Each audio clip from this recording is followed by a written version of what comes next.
नमस्कार मित्रों, एलिवेंट क्लासेस के यूट्यूब प्लेटफॉर्म पे आपका बहुत बहुत स्वागत है। मेरा नाम विवेक है। हम लोग एनसीईआरटी बेस्ड जीएस की कक्षा को लेकर रोज प्रस्तुत होते हैं सुबह 6 से 7 बजे के बीच में। आज की इस कक्षा में हम बात करेंगे गतिशील वायु के बारे में। उससे जुड़े जितने महत्वपूर्ण आयाम हैं परीक्षा की दृष्टि से, उनको हम बात करेंगे। अगर आप हमारे चैनल एलिवेंट क्लासेस से नहीं जुड़े हैं तो कृपया चैनल से जुड़ें, चैनल को सब्सक्राइब करें, बेल आइकन का बटन दबाएं ताकि जो भी वीडियो आए उसका नोटिफिकेशन आप तक पहुंच जाए। और अगर आप इस कक्षा को पसंद करते हैं तो उसको जरूर देखें।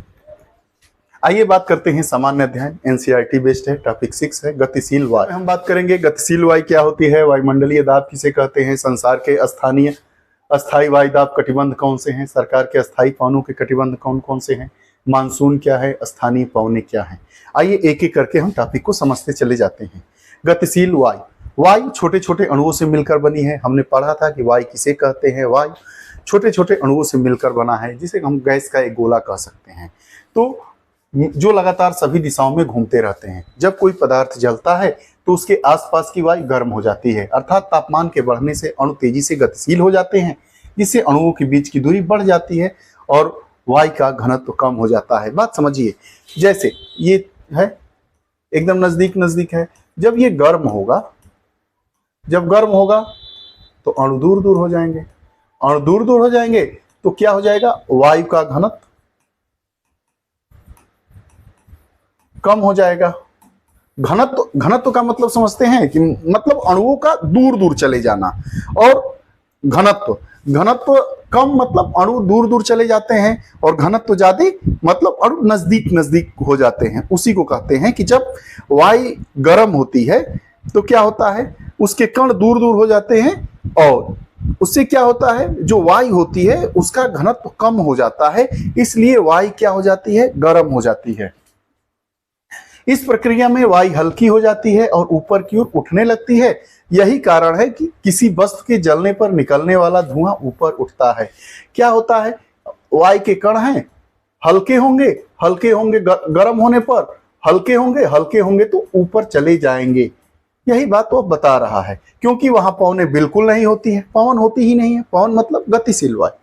परंतु यदि पवन धीमी गति से भी चल रही हो तो इस स्थिति में धुआं पवन के बहने की दिशा में मुड़ जाता है, और अगर पवन धीरे धीरे भी गतिशील होगी तो इस स्थिति में जो पवन का धुआं होगा वह किधर जाएगा, जिधर पवन की दिशा होगी, उसकी गतिशीलता की दिशा होगी, उधर चला जाएगा। आप आसमान में देखते होंगे कि अगर पराली जलाई जाती है तो धुआं ऊपर उठता है, और जिधर हवा चलती है, जिधर हवा का रुख होता है, उधर ही धुआं चला जाता है। इसी को यह बता रहा है। इसके विपरीत ठंडी वायु सघन और भारी होने के कारण नीचे की ओर उतरती रहती है, और जो गर्म वायु है वह हल्की हो जाती है, ऊपर चली जाती है। वायु जैसे जैसे ठंडी होती है वैसे वैसे भारी हो जाएगी और नीचे आएगी। भारी वस्तुएं नीचे आती है। मंडल दाब, एटमॉस्फेयर प्रेशर इसे कहते हैं। यदि हम वायु को देख नहीं सकते लेकिन यह स्थान घेरती है तथा इसमें भी भार होता है। यह वायु का भार किस प्रकार दबाव डालता है, चित्र के माध्यम से आइए इसको समझते हैं। ये वायु दाब है। ये गर्म वायु में उपस्थित अणुओं का कम घनत्व और ठंडी वायु में उपस्थित अणुओं में अधिक घनत्व होता है। यही वायु दाब है। जो गर्म होती है उसका घनत्व क्या होता है, कम होता है, और जो भारी होती है उसका घनत्व ज्यादा होता है। उपरोक्त चित्र से स्पष्ट है कि ठंडी वायु ख वाले तराजू के पलड़े में उपस्थित वायु के अणुओं की संख्या गर्म वायु क वाले तराजू के पलड़े से अधिक है। इसका भार अधिक होगा तथा यह गर्म हवा के पलड़े क की अपेक्षा तराजू के पलड़े को अधिक बल से नीचे दबाती है। आप देखिए, जो हल्की वायु है वो, ये जो तराजू का पलड़ा है, ये बीच वाला हिस्सा है, ये ठंडी वायु है। तो ये क्या कर रही है, इसका प्रेशर ज्यादा है, इसका प्रेशर थोड़ा सा कम है, इसलिए जहां पे गर्म वायु है उसका घनत्व कम है, वह थोड़ा ऊपर उठी हुई है। ये कहते हैं इकाई क्षेत्रफल पर पड़ने वाला बल। इकाई क्षेत्रफल मतलब एक नियत जो क्षेत्र होता है उस पर पड़ने वाला जो बल होता है, फोर्स होता है, उसको हम क्या कहते हैं, दाब कहते हैं। वायु का भार इसके तापमान के अनुसार बदलता रहता है। जो वायु का भार है उसके तापमान के अनुसार बदलता रहता है। वायु अगर हल्की होगी तो वायु का तापमान ज्यादा होगा तो वायु हल्की होगी, उसका भार कम होगा, और वायु का तापमान अगर कम होगा तो वायु भारी होगी और उसका दाब ज्यादा होगा, भार ज्यादा होगा। वायुमंडल अपने भार के कारण धरातल पर जो बल डालता है उसे वायुमंडलीय दाब कहते हैं। वायुमंडलीय दाब दो प्रकार से मापा जाता है इसको, एक वायु दाब मापी जिसे बैरोमीटर कहते हैं और दूसरा एनेराइड। वायु दाब मापी बैरोमीटर का क्या है, यहाँ पारे के एक स्तंभ पर वायुमंडल द्वारा लगाए बल को नापकर वायुमंडलीय दाब की जानकारी देता है। यह क्या होता है, पारे के एक स्तंभ पर, ये पारा है, पारा का एक स्तंभ पर वायुमंडल दाब द्वारा लगाया गया जो बल होता है उसको नाप के वायुमंडलीय दाब की जानकारी देता है। दूसरी तरफ एनेराइड जो होता है, इसमें वायुमंडलीय दाब को मापने के लिए पारे जैसे किसी तरल पदार्थ का उपयोग नहीं किया जाता है। इसे निद्रव वायु दाब मापी भी कहते हैं, जिसका अर्थ बिना द्रव वाला होता है। इसमें किसी भी धातु का प्रयोग नहीं किया जाता है। निद्रव बिना द्रव वाले एक इंस्ट्रूमेंट होता है, उसी से वायुमंडलीय दाब को मापा जाता है। इस प्रकार वायुमंडलीय दाब को मापे जाने की प्रक्रिया जिस इंस्ट्रूमेंट से होती है उसको हम एनेराइड कहते हैं। वायुमंडल का जो दाब होता है ऊंचाई के बढ़ने के साथ साथ घटता है। वायुमंडल का दाब ऊंचाई बढ़ने के साथ साथ कम होता है। जैसे जैसे ऊंचाई बढ़ेगी वायुमंडलीय दाब वैसे वैसे कम होगा। व्युत्क्रमानुपाती इसका संबंध होता है, उसका घनत्व कम होता जाता है। अतः वायुमंडल का दाब सर्वाधिक समुद्र तल पर तथा पर्वतों पर कम होता जाता है। इसलिए पर्वतारोही अपने साथ ऑक्सीजन का सिलेंडर ले जाता है। जैसे जैसे आप ऊपर जाएंगे वायुमंडलीय दाब कम होगा और ऑक्सीजन की मात्रा कम होने लगती है। ऑक्सीजन की मात्रा कम होने लगती है, यही कारण है कि जब पर्वतारोही पर्वत का सफर करता है तो अपने साथ ऑक्सीजन का सिलेंडर ले जाता है, क्योंकि वहां पर वायुमंडलीय दाब कम होता है, वायु कम होता है, वायु का दबाव कम होता है। जब पृथ्वी के स्थल और जल गर्म या ठंडे होते हैं तो उनके निकट की वायु भी गर्म और ठंडी हो जाती है। वायु उच्च दाब क्षेत्रों से निम्न दाब क्षेत्रों की ओर चलती है। यह प्रक्रिया तब तक चलती रहती है जब तक वायु दाब के बीच का अंतर समाप्त नहीं हो जाता है। वायु कहां से चलती है, उच्च वायु दाब क्षेत्रों से, उच्च से निम्न की तरफ वायु चलती है। और यह प्रक्रिया कब समाप्त होती है, जैसे तापमान कब समाप्त होता है, जैसे आप जाड़े के दिनों में किसी कुर्सी पर आप बैठते हैं तो जब तक शरीर का तापमान और कुर्सी का तापमान बराबर नहीं होता है तब तक आपको ठंडक महसूस होती है। यही क्रिया अगर गर्मी के दिनों में आप लोहे की कुर्सी पर बैठेंगे या गाड़ी पर बैठते हैं तो सीट का जो टेम्परेचर और शरीर का टेम्परेचर जब तक बराबर नहीं होगा तब तक आपको तापमान महसूस होगा और आपको गर्म लगता है, गर्मी का एहसास होता है। धरातल के निकट वायु की क्षैतिज गति को पवन कहते हैं। क्षैतिज गति को पवन कहते हैं। धरातल के पास क्षैतिज मतलब ऐसे ऐसे जब वायु चलेगी तभी हमें हवा लगेगा। इस वायु की जो क्षैतिज गति होती है इसी को हम पवन कहते हैं। वायु की जो ऊर्ध्वाधर गति होती है इसको हम पवन की संज्ञा नहीं देते हैं। आगे संसार के अस्थायी वायुदाब कटिबंध कौन कौन से होते हैं। वायुमंडलीय दाब धरातल के सब भागों में एक समान नहीं रहता है, यह एक स्थान से दूसरे स्थान पर बदलता रहता है। अर्थात वायुमंडलीय दाब तापमान में होने वाले परिवर्तन से प्रभावित होता है। परंतु पृथ्वी पर कुछ अस्थायी वायु दाब कटिबंध भी पाए जाते हैं जिन्हें दो श्रेणियों में पाया जाता है। कहता है कि वायुमंडलीय दाब तापमान में होने वाले परिवर्तन के अनुसार बदलता रहता है, लेकिन पृथ्वी पर कुछ स्थान ऐसे हैं जहां पे अस्थायी वायु का कटिबंध भी पाया जाता है जिन्हें दो श्रेणियों में रखकर हम लोग पढ़ेंगे। आइए बात कर लेते हैं। दाब कटिबंध विषुवत रेखा, विषुवतीय निम्न दाब कटिबंध डोलड्रम कहते हैं, और विषुवत रेखा से 60 डिग्री उत्तरी और 60 डिग्री दक्षिणी अक्षांश पर अध्रुवीय निम्न दाब कटिबंध कहते हैं।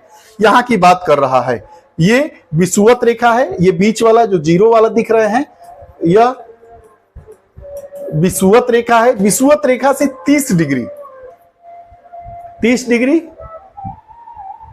यहां पे विषुवत निम्न दाब कटिबंध होता है, और ऊपर जाएंगे 30 से 60 डिग्री, इस फिगर में देखिए तो उसको हम उच्च दाब कटिबंध कहते हैं।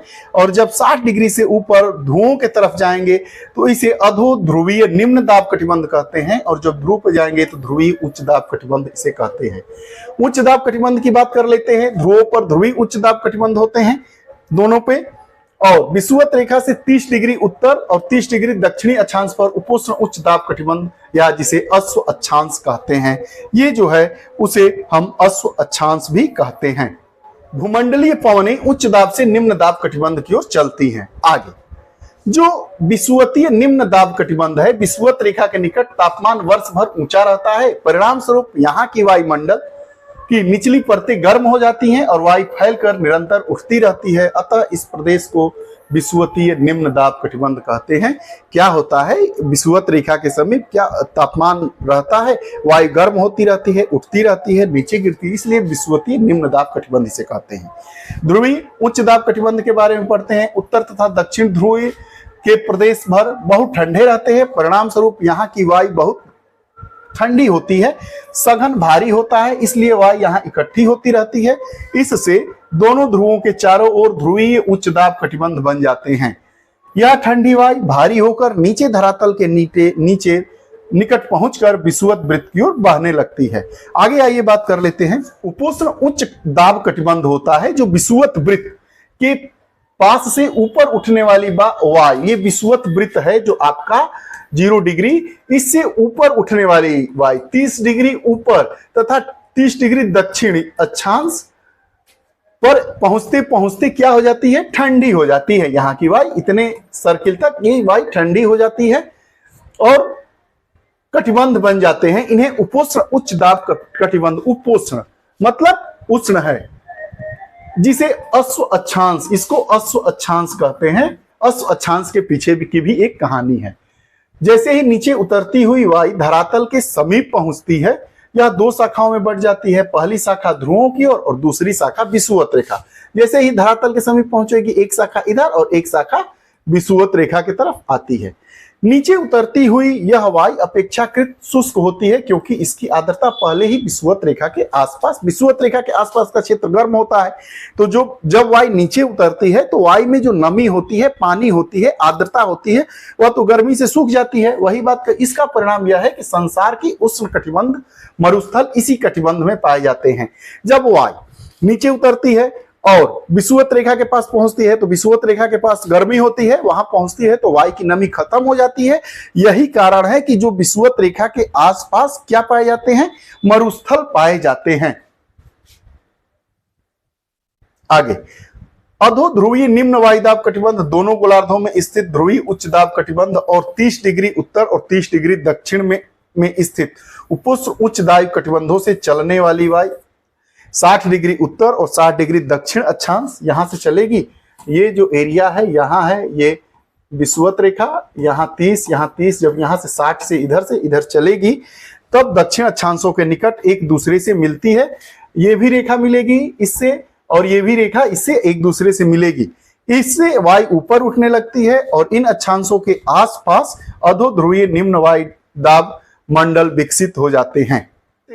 संसार के अस्थायी पवनों के कटिबंध। वर्ष भर एक निश्चित दिशा में चलने वाली पवनों को सनातन या अस्थायी या भूमंडलीय पवनें कहते हैं। वर्ष भर एक निश्चित दिशा में चलने वाली वायु को क्या कहते हैं, चलने वाली पवन को। पवन और वायु में डिफरेंस क्या है, पवन जो है वो क्षैतिज चलती है। 3 भागों में बांटा गया है। भूमंडलीय पवनें जो होती है सन्मार्गी, पछुआ और ध्रुवीय। सन्मार्गी पवनें, इन पवनों की विशेषताएं ये होती है, यह पवनें उपोष्ण उच्च दाब कटिबंध 30 डिग्री उत्तर से 30 डिग्री दक्षिण से विषुवतीय निम्न दाब कटिबंध की ओर चलती है। ये पवनें उष्ण कटिबंध में चलती हैं। उष्ण कटिबंध मतलब 30 डिग्री, ये विषुवत रेखा है, इसे 30 डिग्री उष्ण कटिबंध जो क्षेत्र होता है। उत्तर गोलार्ध में ये पवनें उत्तर पूर्व दिशा में, जो ये ऊपर वाला उत्तरी गोलार्ध है तो उत्तर पूर्व दिशा मतलब इधर चलती हैं, इस साइड में। और दक्षिणी गोलार्ध में ये पवनें दक्षिण पूर्व दिशा में चलती है, दक्षिण पूर्व दिशा में चलती हैं।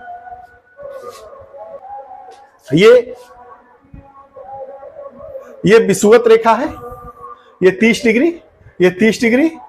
देखिए ये कह रहा है कि इधर उत्तरी गोलार्ध में, ये ऊपर वाले गोलार्ध को उत्तरी गोलार्ध, नीचे वाले विषुवत रेखा से जो नीचे का हिस्सा है दक्षिण में उसको दक्षिणी गोलार्ध।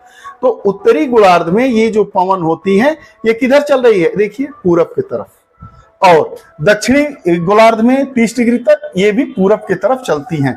बात खत्म हो गई। पछुआ पवने किसे कहते हैं? इन पवनों की विशेषताएं निम्नलिखित हैं।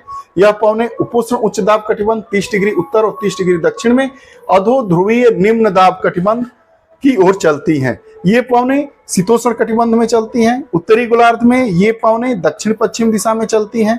दक्षिणी गोलार्ध में ये पवने उत्तर पश्चिम दिशा में चलती हैं। स्थिति को हम देख लेते हैं। ये रही हमारी विषुवत रेखा, ये उपोष्ण उच्च दाब, ये उपोष्ण उच्च दाब, ये अधो ध्रुवीय निम्न दाब, इसके बीच की बात कर रहा है। पवन देखिए कहाँ चल रही है, 30 डिग्री से 60 डिग्री के बीच में, इधर पश्चिम की तरफ, इधर किधर, इधर भी पश्चिम की तरफ चल रही है। ध्रुवीय पवने, इन पवनों की विशेषताएं क्या होती हैं? ये पवने ध्रुवीय उच्च दाब कटिबंध से अधो ध्रुवीय निम्न दाब कटिबंध मतलब 60 डिग्री उत्तर और 60 डिग्री दक्षिण की ओर चलती हैं। ये पवने शीत कटिबंध में चलती हैं। उत्तरी गोलार्ध में ये पवने उत्तर पूर्वी दिशा में चलती है। दक्षिणी गोलार्ध में ये पवने दक्षिण पूर्वी दिशा में चलती है। यही बात कह रहा है। आगे, ध्रुवीय पवने एवं उनकी स्थिति। उपरोक्त तीनों भूमंडलीय पवने वर्ष भर संसार के उच्च दाब कटिबंधों से निम्न दाब कटिबंधों की ओर चलती हैं। कोई भी पवन होगी उच्च दाब कटिबंध से निम्न दाब कटिबंध की ओर ही चलेगी। पूरे वर्ष यही पवन की चलने की दिशा होती है। हम लोग समझते हैं ये जो रेखा है इसको हम लोग विषुवत रेखा कहते हैं। इसको हम विषुवत रेखा कहते हैं।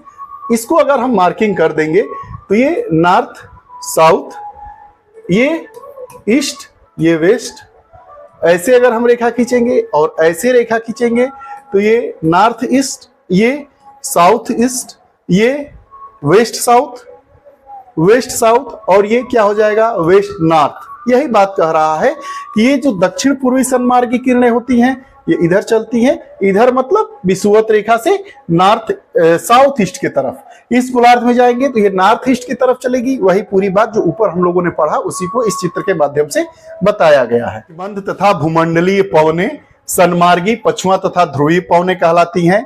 नोट, जिस दिशा से यह पवन चलती है उसी दिशा के नाम पर उस पवन का प्रारंभिक नाम रखा जाता है। जैसे आप देखे होंगे कि पछुआ हवा चल रही है, पूर्वा हवा चल रही है, मतलब पूरब की तरफ से जो हवा आती है उसे पूर्वा कहा जाता है। जो पश्चिम की तरफ से हवा जाती है उसे पछुआ पवन कहा जाता है। तो जो प्रारंभिक दिशा होती है उसी के नाम पर उस पवन का नाम रखा जाता है। वायु और पवन में क्या अंतर होता है? वायु और पवन में मूलभूत अंतर यह होता है, जो पवन होती है उसमें वेग होता है और वह क्षैतिज गति, क्षैतिज दिशा में चलती है, ऊर्ध्वाधर में नहीं चलती है। क्षैतिज दिशा में जब वायु चलेगी तभी पृथ्वी पर जो चलने वाले जीव जानवर जंतु हैं उन पे उस हवा का संचार होगा। आगे, मानसून। मानसून किसे कहते हैं? वे पवने जो ऋतु परिवर्तन के साथ अपनी दिशा बदल देते हैं उसे मानसून कहते हैं। जैसे ही ऋतु का परिवर्तन होता है अपनी दिशा बदल देते हैं उसे हम मानसून कहते हैं। किसी भी महाद्वीप के आंतरिक भागों तथा उसके चारों ओर के सागरों के तापमान में ग्रीष्म ऋतु एवं शीत ऋतु के मध्य भारी विषमता देखने को मिलती है। किसी भी महाद्वीप के आंतरिक भागों में ग्रीष्म ऋतु और शीत ऋतु के बीच तापमान में अंतर देखने को मिलता है। तापमान की इस विषमता के कारण वायुदाब की दशाओं में भी अंतर आ जाता है। इसलिए शीत ऋतु में जो पवनें होती हैं स्थल से सागरों की ओर और ग्रीष्म ऋतु में पवन सागर से स्थल की ओर चलती है। ग्रीष्म ऋतु में पवन किधर से चलेगी? सागर से पवन सागर से स्थल की ओर, और शीत ऋतु में स्थल से सागर की ओर पवनें चलती हैं।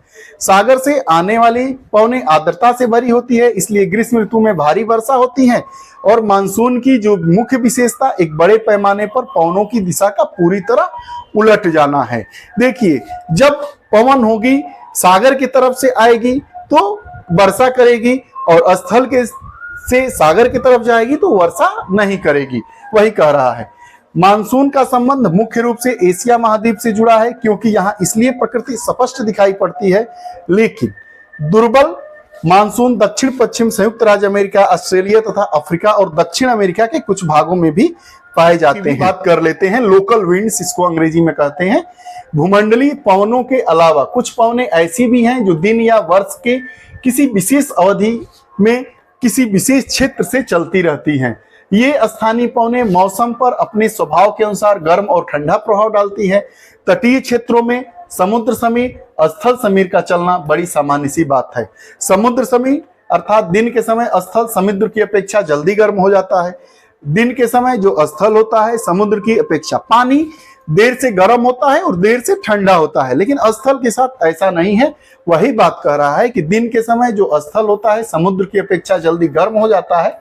स्थल के ऊपर की वायु भी गर्म हो जाती है, ऊपर उठने लगती है। इससे स्थल पर निम्न वायु दाब का क्षेत्र बन जाता है।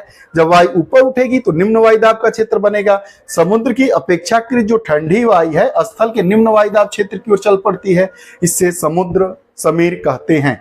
स्थल समीर रात के समय स्थल की तुलना में समुद्र पर वायु दाब कम रहता है। परिणाम स्वरूप जो स्थल की ओर पवन चलने लगती है जिसे स्थल समीर कहते हैं। समुद्र समीर की बात कर रहा है। ये समुद्र, ये स्थल। स्थल की वायु गर्म शीतल होकर नीचे आती है और फिर ऊपर चली जाती है। यही स्थल समीर के बारे में भी बताया गया है।